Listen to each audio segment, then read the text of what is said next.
ఆలయాల్లో ఫోటోలు తీయడం శాస్త్ర విరుద్ధమా? అలా చేయటం పాపమా, దోషమా అని అడుగుతున్నారు. సర్వసాధారణంగా దేవాలయాల్లోకి వెళితే అందరూ చేసేటటువంటి విషయాన్నే వారు ప్రశ్నించడం జరిగింది.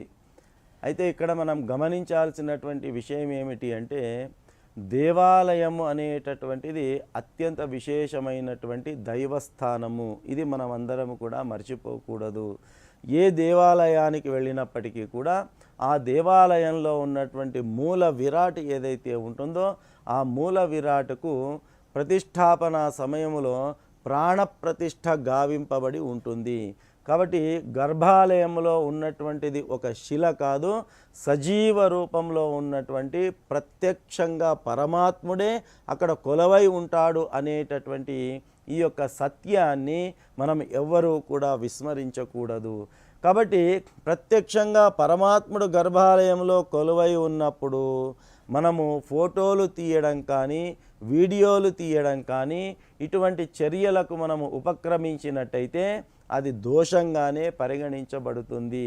కాబట్టి మనము ఆ దేవతా విగ్రహాన్ని బంధించవలసింది మన కెమెరాల్లోనో వీడియోల్లోనో కాదు, ఆ పరమాత్ముని మన మనస్సులో బంధించుకోవాలి.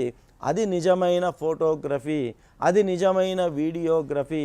మనము ఎప్పుడైనా మనకు కష్టాలు కానీ నష్టాలు వచ్చినప్పుడు కానీ ఆ దేవతా మందిరములోని గర్భగృహంలో ఉన్నటువంటి ఆ మూల విరాట్ను గనక మనం స్మరించుకున్నట్టయితే సాక్షాత్ గర్భాలయంలో ఉన్నటువంటి ఆ యొక్క అర్చామూర్తి ఏ రూపంలో ఉన్నాడో అచ్చు స్పష్టంగా అదే విగ్రహ రూపం గనక మన కళ్ళల్లో నిలిచినట్టయితే అప్పుడు మనము నిజంగా మన మనస్సులో ఆ స్వామివారి యొక్క ఫోటోగ్రఫీని తీసుకున్నట్టుగా భావించాలి.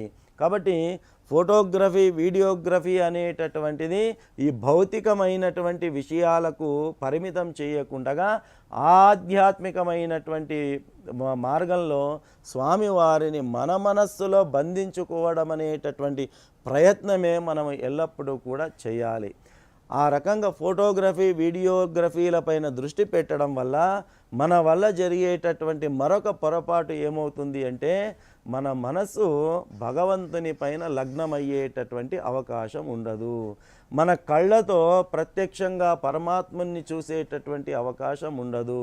అంత కష్టపడి ఆయాస వ్యయాసాలు పడి మనము ఆ దివ్య క్షేత్రానికి వెళ్ళినప్పుడు ఈ దివ్యమైనటువంటి చక్షువులతో మనము పరమాత్ముని సంపూర్ణంగా దర్శించుకోకుండా ఎదురుగా ఆ దేవతా విగ్రహం ఉన్నప్పటికీ కూడా కెమెరాల్లో చూడడము ఇది నిజంగా దౌర్భాగ్యకరమైనటువంటి విషయము.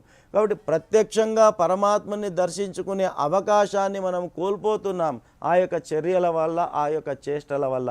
కాబట్టి అది ముమ్మాటికి కూడా మనము అది అశాస్త్రీయమైనదిగానే భావన చేయాలి. కాబట్టి కెమెరాల్లో, వీడియోల్లో కాదు భగవంతుణ్ణి మనం బంధించుకోవాల్సింది మన మనస్సులో బంధించుకోవాలి. ఈ యొక్క సత్యమైనటువంటి విషయాన్ని మనము ఎరిగినట్టయితే తప్పకుండా ఆ మందిర దర్శనానికి వెళ్ళినప్పుడు ఆ యొక్క భగవత్ కృపకు పాత్రులవుతాం.